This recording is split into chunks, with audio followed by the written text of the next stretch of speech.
nos lugares mais recônditos, nos lugares escondidos,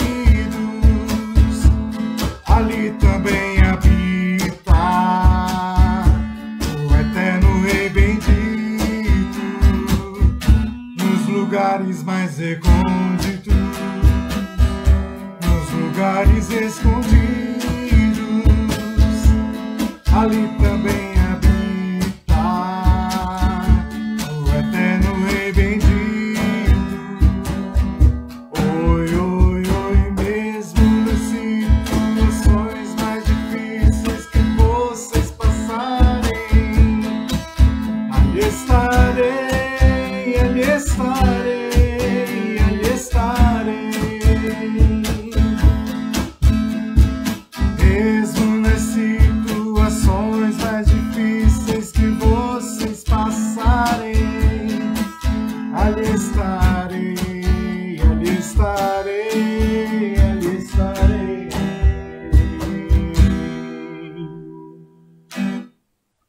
Gente, a gente vai começar hoje, o nome da paraxá é Ekev, o primeiro versículo. A gente vai focar mais no primeiro versículo, de tão profundo que é o primeiro versículo, e cada um, eu sei que gosta de estudar paraxá diariamente ou semanalmente, e eu sei que vocês, cada um de vocês tem aprendido muito. Eu não vou focar na paraxá inteira, eu vou focar só nisso, né, hoje.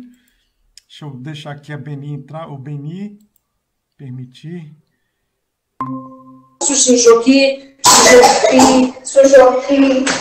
Aí vou pedir vou pedir também para os microfones, tá, gente? A gente fechar os microfones. Só abrir quando a gente tiver uma pergunta, tá bom? A gente vai continuar aqui. A gente começou agora, tá? Então, o primeiro versículo da paraxá é: e se, ouvindo estes juízos, os guardares e os cumprires, o Eterno teu Deus guardará para ti a aliança e a bondade que jurou aos teus pais. Aí você vai pegar no original lá, vai falar assim: e se, ouvindo estes juízos, os guardares, ele fala assim, vai errar Ekev. Ele fala que a tradução mais correta desse Ekev, né, que é o nome da nossa paraxá, seria: e se ouvires o calcanhar. Aí a gente vai ter um problema aqui nesse calcanhar que fica estranho, né? Essa mensagem. Aí os sábios vão explicar o que acontece com esse Ekev. A palavra Ekev tem um duplo significado. Então ele fala que a consequência, o primeiro significado, consequência de você seguir os mandamentos é que Deus vai te abençoar. Mas tem um segundo significado mais profundo. Vocês sabem que a Torá ela tem vários níveis de interpretação. A gente está no nível, por exemplo, a gente que está iniciando nossos estudos, geralmente a gente está no nível mais literal, no nível mais ali de interpretação do texto em si, principalmente em português, que a gente ou mal fala o hebraico ou não sabe nada do hebraico, né? A gente sabe um pouquinho, o equivalente ao que? Uma primeira série, segunda série, jardim do povo judeu. Então é mais ou menos isso. O hebraico que a gente sabe é muito fraquinho para a gente falar que entende de Torá, né? Então a gente vai seguir a interpretação dos sábios. Os sábios vão explicar para a gente o que significa essa palavra Ekev. Ekev significa, numa primeira interpretação, significa consequência, né? Isso que eu falei, se você ouvir os mandamentos, a consequência é que você vai ser abençoado. E a segunda é que significa calcanhar. Se você ouvir, você será calcanhar. Aí a gente entra um nível mais profundo, né? Que causa estranheza num primeiro momento. Ekev, por curiosidade, é também a origem ali do nome do patriarca Yaakov, né, que vem também da palavra Ekev. Por que Yaakov tem a ver com calcanhar? Porque quando ele nasceu, ele segurou no calcanhar do irmão mais velho, porque ele queria ser o primogênito desde a barriga da mãe dele. Então, quando ele segura no calcanhar do Esav, que era o irmão mais velho dele, ele recebeu esse nome de Yaakov, porque segurou no calcanhar do irmão. Então ele fala assim: se você respeitar os mandamentos menos importantes, que as pessoas geralmente pisoteiam com o calcanhar, então Deus o abençoará. Rashi fala isso. Então, se a gente observar os mandamentos, a gente não fizer essa diferenciação de mandamentos mais importantes ou menos importantes, a gente vai ser abençoado se a gente observar aqueles mandamentos que as pessoas geralmente desprezam, os mandamentos menores. Por exemplo, a maledicência indireta, por exemplo, você falar bem de uma pessoa na frente de pessoas que têm...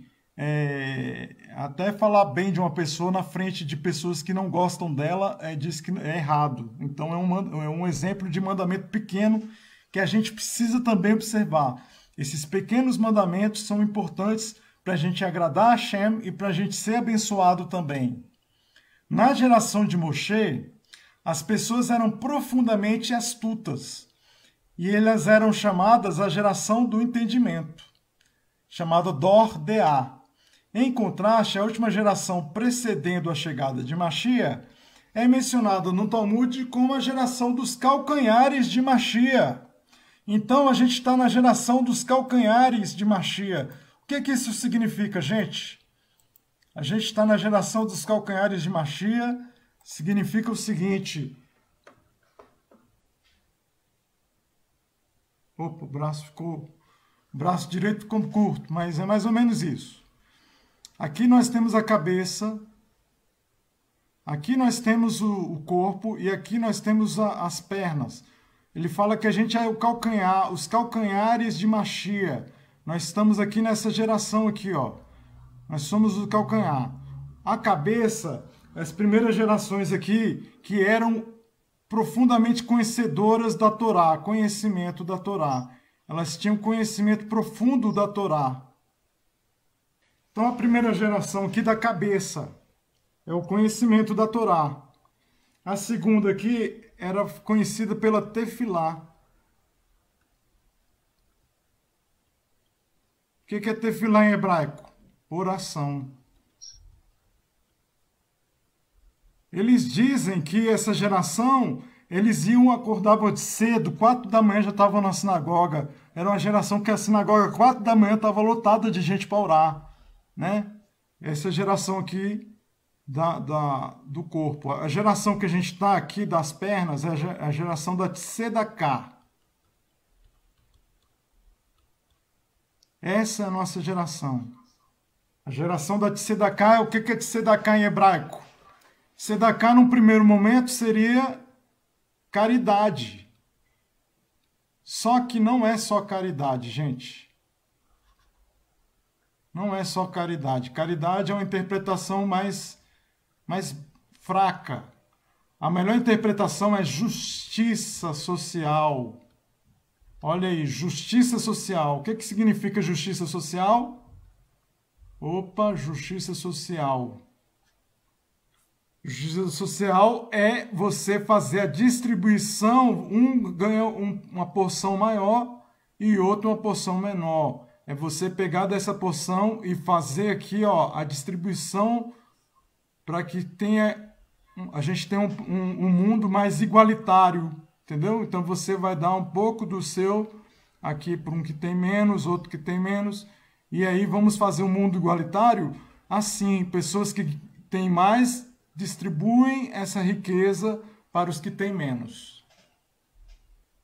Então vamos voltar lá. A geração de Moshe, as pessoas eram profundamente astutas. Era chamada geração do entendimento. Eles entendiam demais de Torá. Em contraste, a última geração, precedendo a chegada de Moshe, é mencionada no Talmud como a geração dos calcanhares de Mashiach. Ikvita de Mashiach. Então, a gente é a geração dos calcanhares de Mashiach. Se as pessoas que testemunharam a divina revelação no Sinai fossem análogas à cabeça de nosso corpo nacional, a última geração antes de Mashiach seria a própria sola dos pés. Nos calcanhares de Mashiach, a chutzpah, que é a ousadia tanto para o bem quanto para o mal, isso aqui é o Talmud que vai dizer, tá? Olha o que o Talmud diz.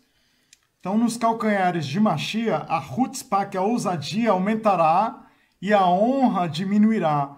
Os governos se voltarão para a heresia, o local de encontro dos eruditos será usado para a imoralidade, a sabedoria dos instruídos vai degenerar. Né? Quando ele fala aqui que o encontro dos eruditos será usado para a imoralidade, gente, hoje a gente vê sinagogas liberais fazendo o quê? Casamentos, embora com todo respeito aos né, LGBT, apesar disso a Torá diz que é proibido. Então, nessas sinagogas hoje, nas sinagogas liberais, reformistas, eles fazem casamento LGBT, então era tudo previsto no Talmud. Aqueles que temem o pecado serão desprezados. Então, aqueles que querem ser piedosos, aqueles que querem seguir o que Hashem fala, eles vão ser desprezados. E a verdade vai faltar. Nada mais que mais retrate a nossa realidade do que isso. Porque a verdade hoje, você tem que peneirar muitos fatos para você chegar à verdade. Nós somos uma geração que está cheia de fake news para tudo que é lado. Os jovens envergonharão os idosos, os velhos enfrentarão os jovens, um filho ofenderá seu pai, uma filha se erguerá contra sua mãe. Deus nos livre que aconteça tais coisas nas nossas famílias. Mas o que a gente tem visto hoje por aí, nas pessoas, na sociedade como um todo, são filhos que estão desrespeitando seus pais. Filhos que até matam os pais, como a gente tem visto, né? Assim como a honra mais escura ocorre antes de amanhecer, este fato óbvio, a propósito, está na Torá, muito em breve teremos o mérito da revelação final, não só de Mashiach, mas de um mundo cheio de divindade revelada. Então, um pouco antes de amanhecer, um pouco antes de a gente ter aquelas luzes do alvorecer do dia, é a noite mais escura e mais densa. Né? Eles falam que a noite mais densa é aquela que um pouco antes de amanhecer. Então é mais ou menos isso que a gente está vivendo. A geração do calcanhar do Mashiach é aquela que está vendo a escuridão mais densa da humanidade. A gente está no momento mais denso, onde Hashem parece estar mais distante, no sentido de que ele está oculto, uma divindade oculta, né? Ele está cheio de aquele pá, a gente não consegue ver Hashem em muitas coisas, apesar de que ele sempre está presente. Hashem está presente em todo momento, como a gente cantou no início da nossa reunião. Nós falamos que em qualquer lugar lá Deus está. Nos momentos mais difíceis que a gente passar, Deus nos livre, Hashem está ali por trás, oculto, né? Ele está atrás de cascas, que é chamada pela Kabbalah, nas palavras da Kabbalah, de Kilipá, né? Se você começar uma boa ação, termine-a, pois uma mitzvah é creditada àquele que concluir a tarefa. Assim está escrito: os ossos de José, que os filhos de Israel tiraram do Egito, sepultaram em Siquém. Aí a pergunta é: os ossos de José, os filhos de Israel que sepultaram? No entanto, foi o próprio Moisés que tirou os ossos de José do Egito, lá em Êxodo 13:19. Mas como ele não concluiu a tarefa, e os filhos de Israel que a concluíram, ela é chamada pelo nome deles, quer dizer, dos filhos de Israel. Então Moisés, apesar de ele, na hora de sair do Egito, ele que ficou preocupado atrás dos ossos de José para levar, para cumprir a promessa que José pediu para ser enterrado na Terra Santa, apesar de que ele que tirou de lá, ele não pôde concluir a tarefa. Quem concluiu a tarefa foi os filhos de Israel. E a Torá diz que eles tiveram o mérito de concluir a tarefa. Então é mais ou menos isso que acontece com a gente. O Rebbe vai falar, o Rebbe de Lubavitch, todas as gerações da história trabalharam para trazer Mashiach. Então, a gente vê o Akiva, Rabino Akiva, declarando Shimon Bar Kokhba como Mashiach, desde aquela época, no primeiro e segundo século.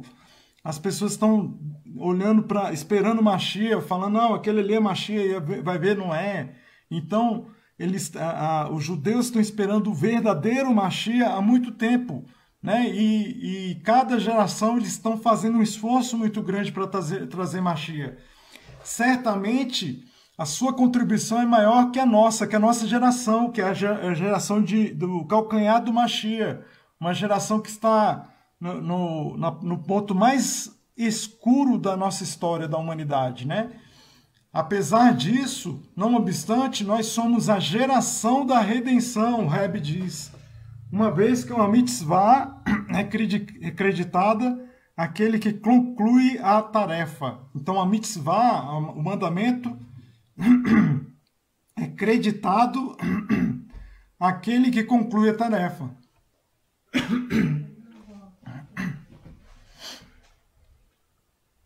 Nossa geração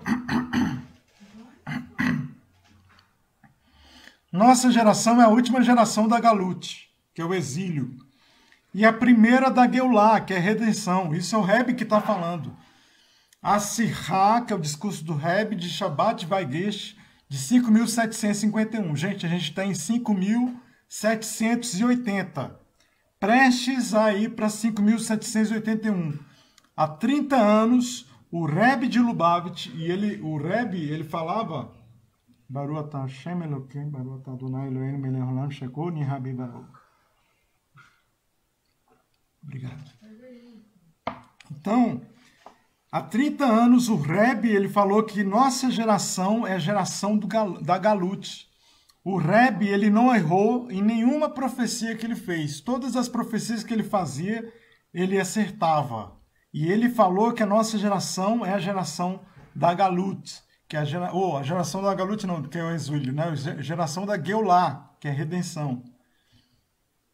O santuário, que é o Arizal, mestre rabino cabalista Isaac Luria, que viveu em 1534 a 1572, e escreve que a última geração da Galut, exílio, é a reencarnação da geração de Moshe, de Moisés, a geração do deserto. Então, gente, ó, vamos parar para pensar nisso aqui, tá? Isso aqui é importante, tá bom? Eu quero que vocês prestem atenção nesse ponto aqui. Ele está falando...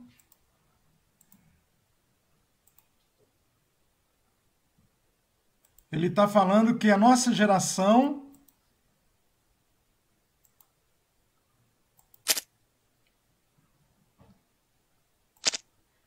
Ele está falando que a nossa geração é uma geração que é a reencarnação da geração do deserto.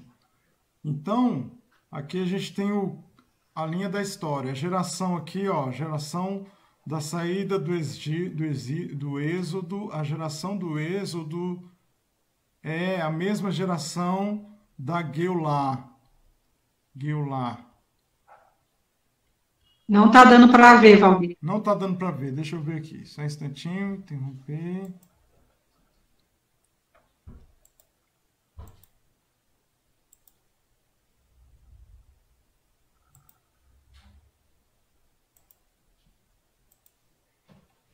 Então, a geração do êxodo e a geração da Geulah.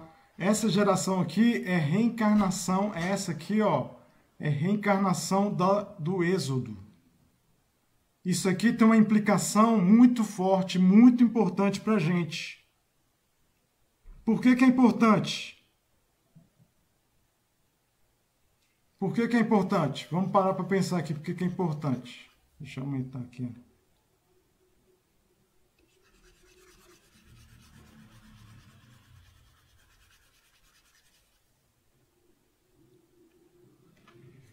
Seguinte, quando o povo judeu saiu do Egito, o Egito aqui, ó, vamos dizer que aqui é o Egito, tá?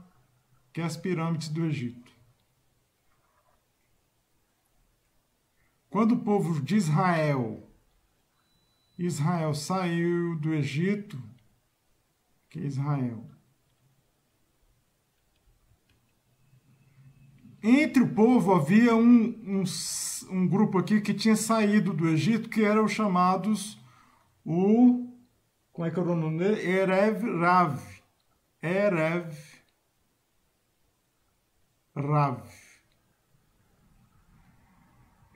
Rav é o nome de mistura de nações.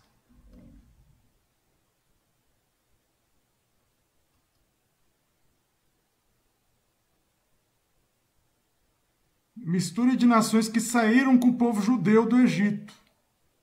Esta mistura de nações, eles não eram judeus, eles eram do Egito, eram de outras nações também que estavam no Egito, saíram com o povo judeu no Egito para a terra prometida. Terra prometida. Então, a reencarnação desse povo hoje, na Geulah, vai repetir a mesma coisa a gente vai ler daqui a pouco que vai repetir como ela é reencarnação, vai repetir a mesma história hoje. Então, quem são os Erev Rav hoje? O Erev Rav hoje é o Binei Noah, eu e você que não somos judeus, mas que estamos unidos ao povo de Israel, que está saindo do exílio atual. O exílio atual é esse mundo, onde eles foram espalhados, as nações onde eles foram espalhados, que agora na nossa geração eles vão retornar à terra de Israel, e nós somos esse povo que está unido ao povo judeu. Nós somos esse povo chamado hoje de Binei Noah, apesar de não estar na Torá com esse termo, no termo lá na Torá está escrito Ger Toshav, né? Nós somos os estrangeiros. Mas nós estamos repetindo essa história. Essa história vai repetir nossos dias. Vamos voltar aqui para o nosso... Vocês estão entendendo direitinho? Tá dando para entender, né? Tá, vamos voltar aqui. Ó, é o seguinte, o que eu aprendi, eu vou passar o que eu aprendi do Rav, né? O Erev, em hebraico, quando você fala no início da noite, você fala Erev Tov, né? Não sei se você sabe um pouco de hebraico. Erev Tov significa o quê? Erev é esse momento do dia onde começa ali, você não sabe se é dia ou se é noite. É esse momento de transição entre luz e trevas. Erev Rav é um povo, são homens e mulheres que estão nessa faixa entre luz e trevas, lutando para vencer as suas trevas interiores, lutando entre o bem e o mal, entendeu? Nós somos esse povo que está lutando entre o bem e o mal. Estamos saindo da idolatria, muitos de nós, né? Estamos saindo e ainda estamos nessa faixa de transição, numa luta entre o bem e o mal dentro de nós. Entendeu? Por isso que o Erev Rav, quando saiu do Egito, eles que insistiram com o povo judeu para construir, por exemplo, o bezerro de ouro. Foram eles. Isso. Né? Foram eles. Mas aí o que acontece? Nós somos a geração que vai retificar esses defeitos que o povo que saiu do Egito, o Erev Rav que saiu do Egito, forçou o povo judeu a pecar, e nós hoje temos a função de retificar isso, forçando o povo judeu a guardar os mandamentos. Nós estamos aqui para ajudá-los a guardar os mandamentos e para ajudá-los a guardar a Torá, a voltar à Torá. Então nós somos importantes hoje em dia. Mas então que lá no Egito eles eram negativos, agora nós voltamos corrigido, é isso? Isso, aí nossa função hoje é retificar o passado, retificar essa geração, entendeu?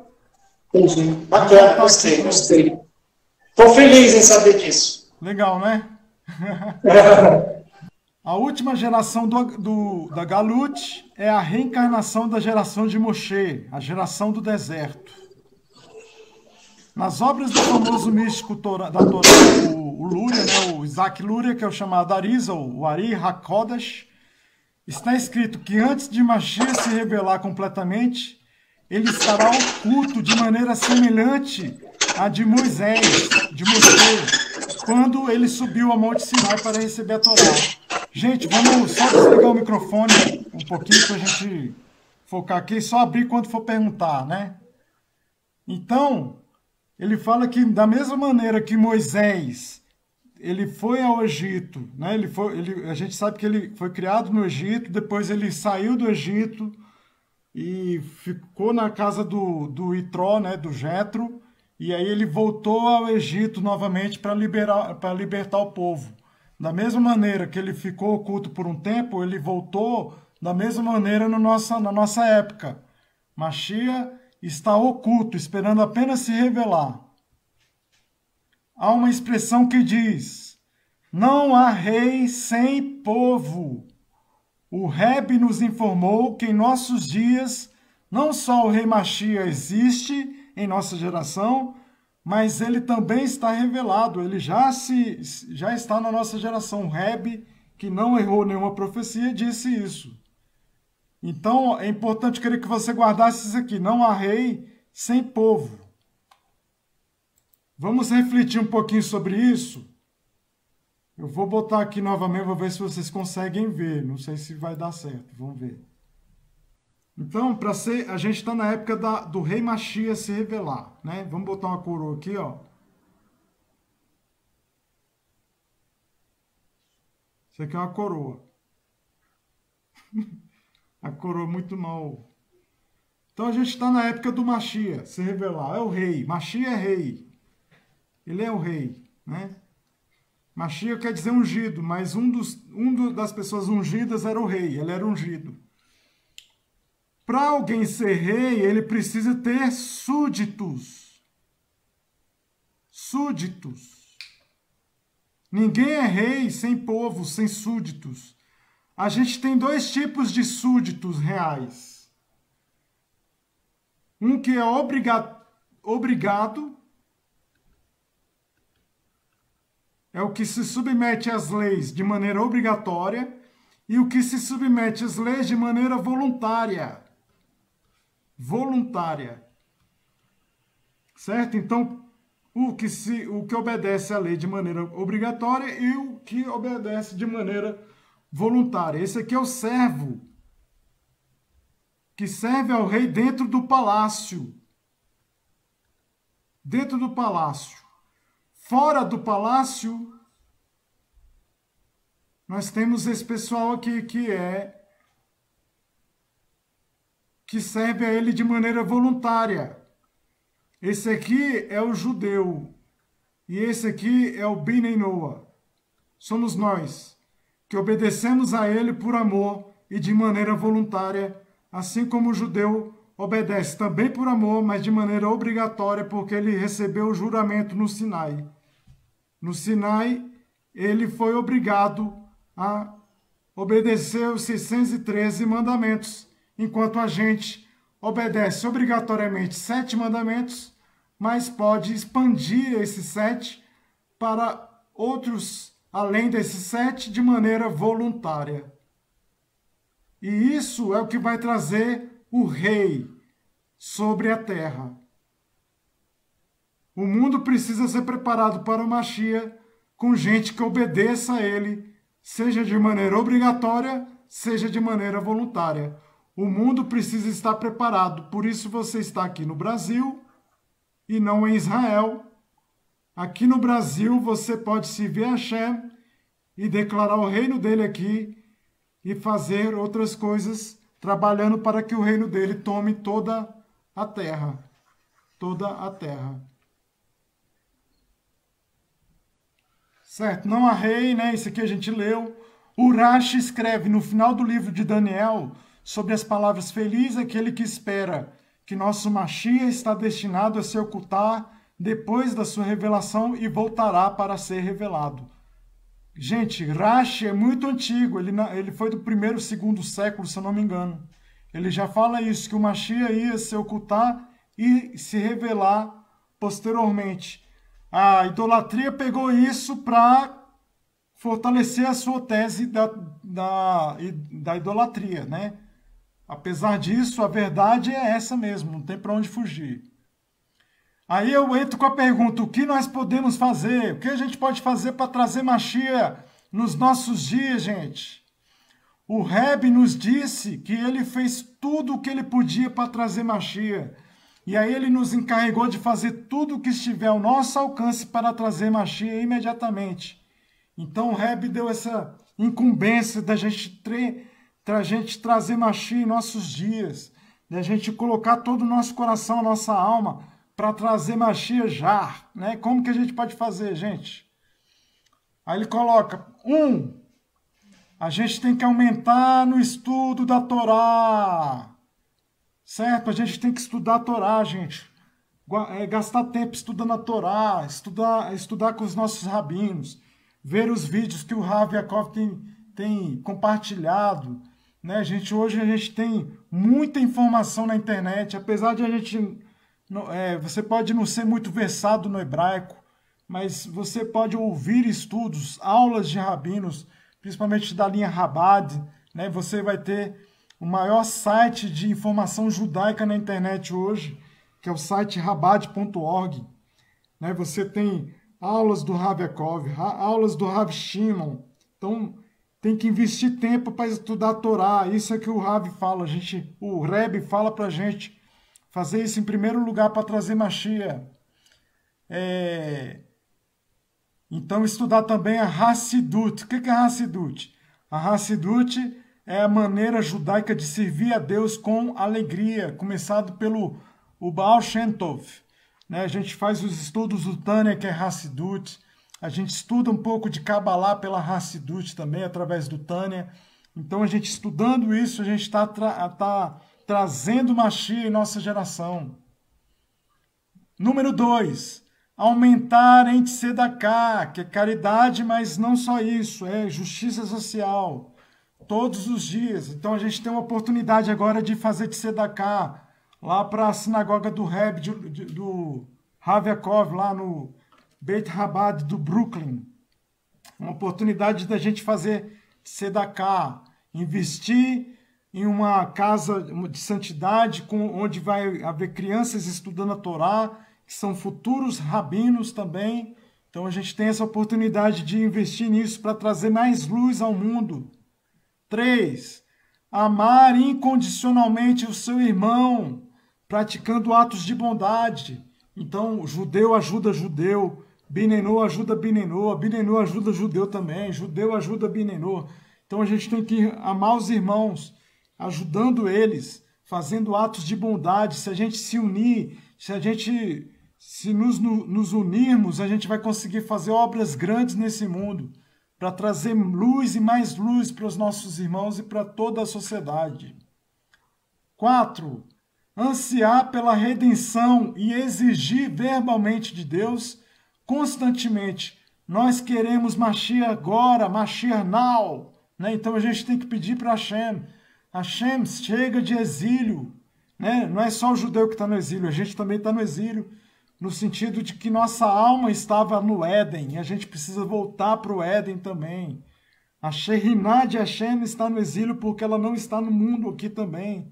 Ela precisa voltar a esse mundo, para restaurar um mundo completo. A gente tem um mundo restaurado, uma sociedade justa, uma sociedade que se ama, que guarda os mandamentos de Hashem.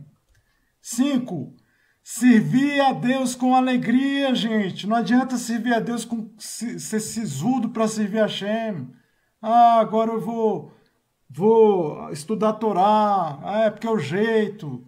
O Rav Yaakov diz que o judaísmo não é um checklist, né? O que é checklist? É botar, agora eu fiz a reza, botar aqui, ok, feito.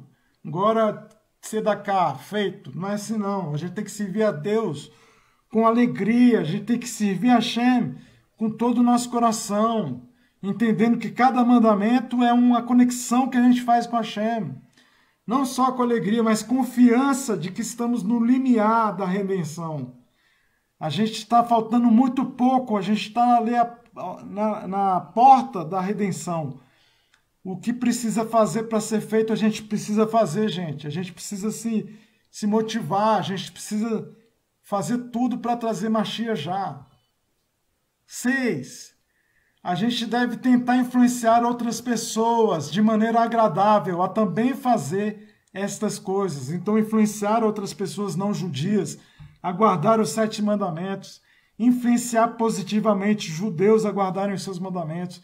A gente tem que influenciar o mundo para ser um mundo mais justo, um mundo mais solidário. A gente tem que tentar fazer alguma coisa para melhorar as coisas ao nosso redor.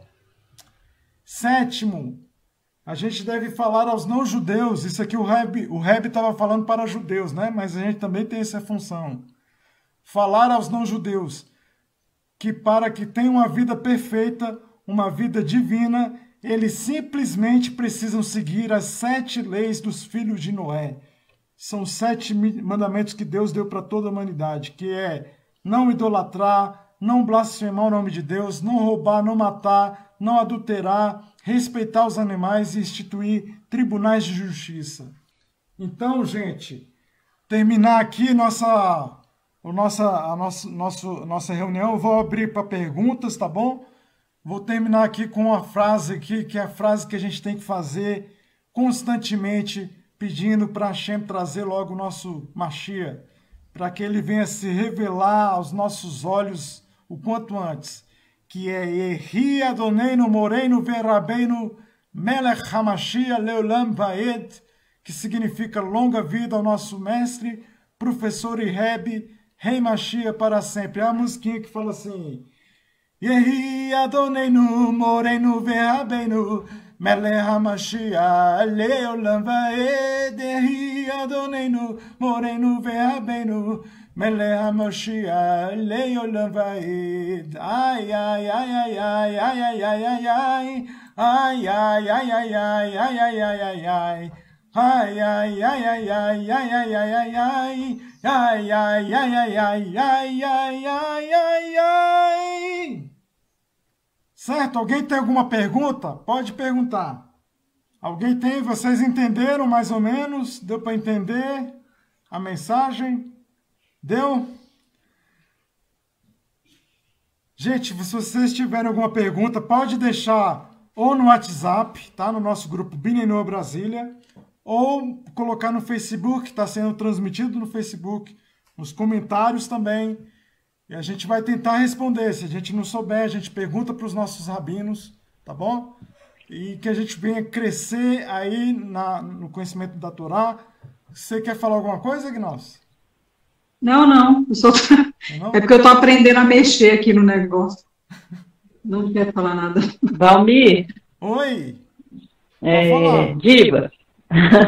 Não, eu não quero perguntar, eu só quero fazer dizer que foi muito gratificante saber essas verdades aí sobre nós, né? Sobre nós, Benenor, porque a gente estuda muito sobre os judeus, né?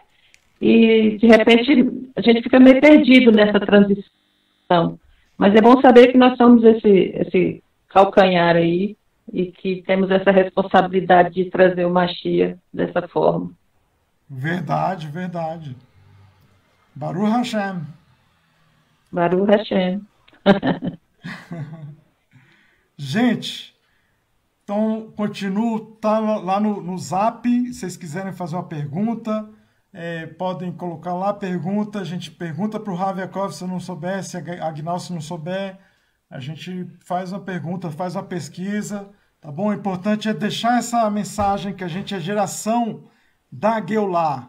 A gente vai ver Mashiach se revelar, se Deus quiser, ainda hoje. Amém, vê amém. E que a gente veja, a gente tenha só notícias boas no nosso grupo. Esse final de semana eu vou colocar lá no nosso grupo a mensagem para a gente ver se a gente alavanca o grupo para ajudar lá o Rav Yaakov a adquirir e construir a sinagoga do Brooklyn, tá? Vou colocar esse final de semana lá. Tá ok? Shabbat Ok. Shalom a todos. Tchau, tchau. Shabbat Muito shalom. obrigado.